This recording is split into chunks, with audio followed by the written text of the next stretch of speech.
Bonjour, bienvenue sur Comment fait-on, heureux de vous retrouver pour une nouvelle recette. Aujourd'hui nous allons réaliser ensemble un riz au lait à la fleur d'oranger. Vous allez voir, c'est très simple à faire et c'est délicieux.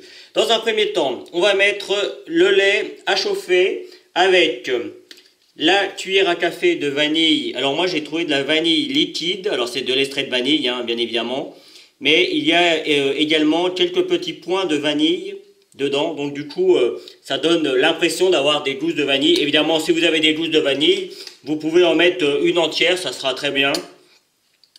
Mais vu le prix de la vanille, j'avoue que c'est pas simple pour tout le monde. Donc l'extrait de vanille, ça marche. En tout cas, ça fait son travail. Hop, ça c'est pour la vanille. On va rajouter 20 g de sucre. Hop. Comme vous pouvez le constater, c'est pas tellement sucré. Après, libre à vous d'en mettre un petit peu plus ou un petit peu moins. Et on va allumer.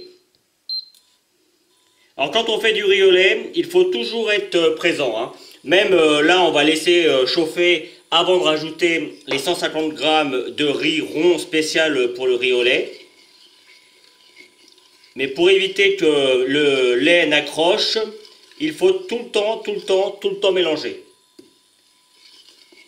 C'est une question d'habitude, hein. Après, la cuisson n'est pas très longue pour le riz au lait, c'est environ 20 minutes une fois que le lait arrive à ébullition et que l'on verse les grains de riz.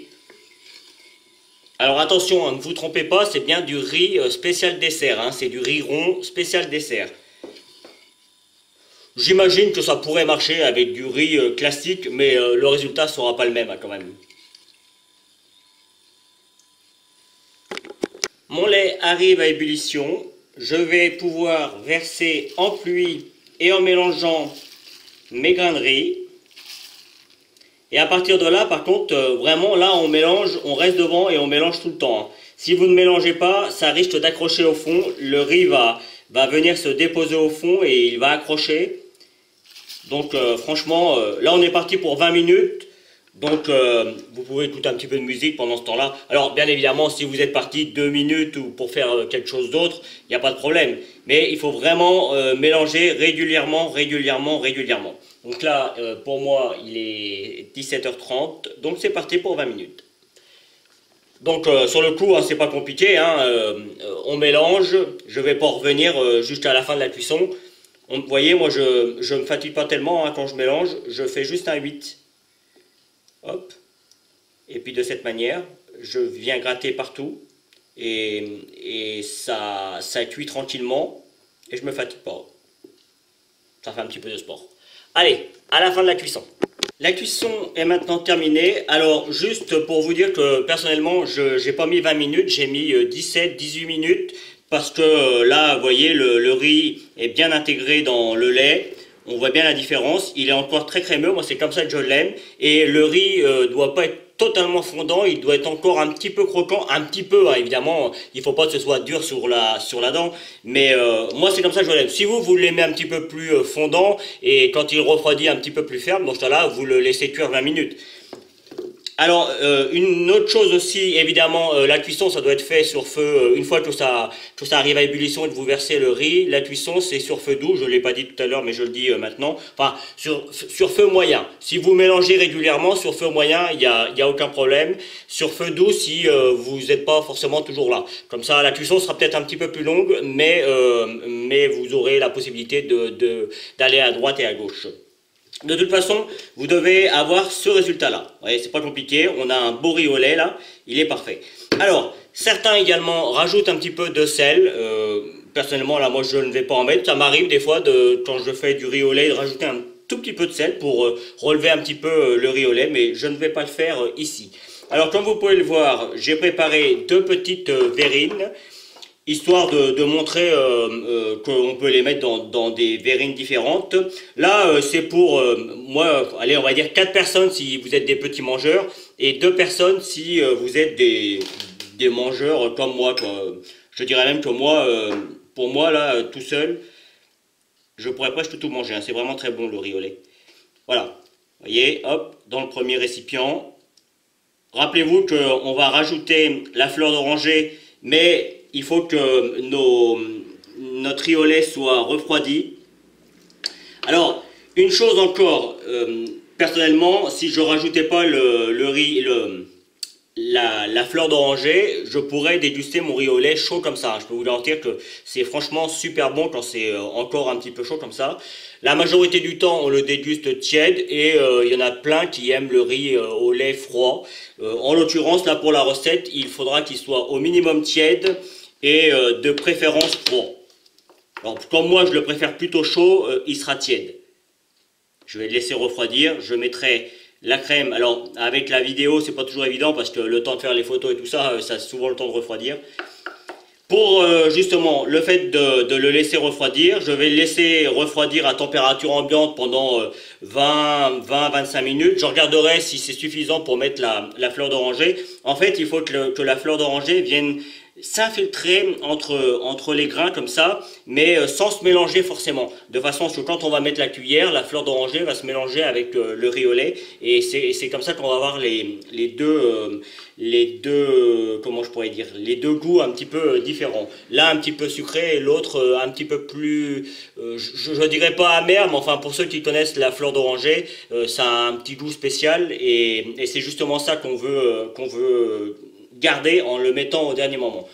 Pour ceux qui veulent qui veulent un riz au lait à la fleur d'oranger et qui veulent pas s'embêter, ils peuvent le mettre en fin de cuisson.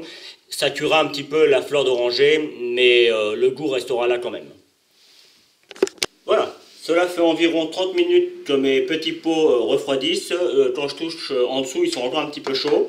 Comme je vous l'ai expliqué, ils ont eu le temps de reprendre. Hein. Le riz au lait, c'est toujours comme ça. Sauf si vous faites une cuisson un petit peu moins longue, ou vous rajoutez un petit peu plus de lait et pour la quantité de riz, de cette manière vous aurez quelque chose d'un petit peu plus onctueux. Mais le vrai riz au lait, c'est comme ça. Vous voyez, si on va creuser un petit peu en dessous, c'est très onctueux. Donc, je vais remettre ça bien comme il faut. C'était juste pour vous montrer. Et vous voyez, moi pourtant j'ai une cuisson de 17-18 minutes. Hein.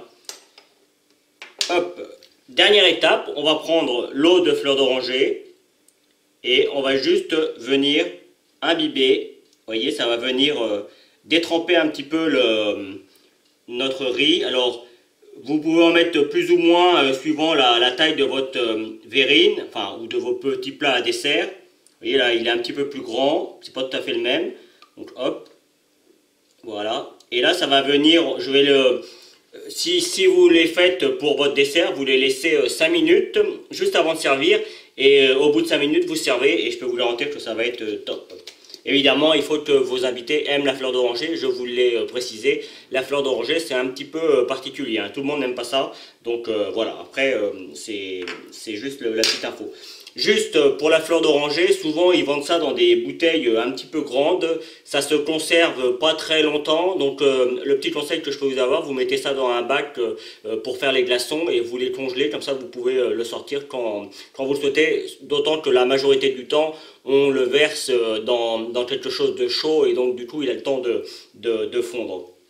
Donc voilà, c'est ma petite façon de garder les choses, sinon ça se perd et on en utilise une cuillère ou deux, puis après le reste est perdu, c'est quand même dommage. Donc voilà, on va finir la petite vidéo là-dessus. Je vais peut-être aller chercher un petit peu de menthe, histoire de faire un petit peu de décor sur mon riz au lait. Je vais voir ce que j'ai dans mon jardin. Et puis voilà. La vidéo va se terminer sur cette petite image. Comme vous pouvez le constater, j'ai été chercher quelques framboises dans mon jardin. Quelques feuilles de verveine citronnées, c'est juste histoire de faire de la déco, puis les framboises avec le riz ça se mélange plutôt bien. Après c'est encore une fois c'est juste de la déco, hein. Évidemment vous pouvez mettre plein d'autres choses, mettre quelques petits biscuits par exemple, ça marchera aussi très bien. Je vous en ai montré une petite cuillère là, histoire de vous montrer le côté très onctueux quand l'eau de fleur d'oranger est mélangée avec le riz, c'est vraiment très très bon. Voilà, j'espère que vous avez pris beaucoup de plaisir à regarder cette vidéo. Moi, comme toujours, j'ai pris beaucoup de plaisir à la réaliser.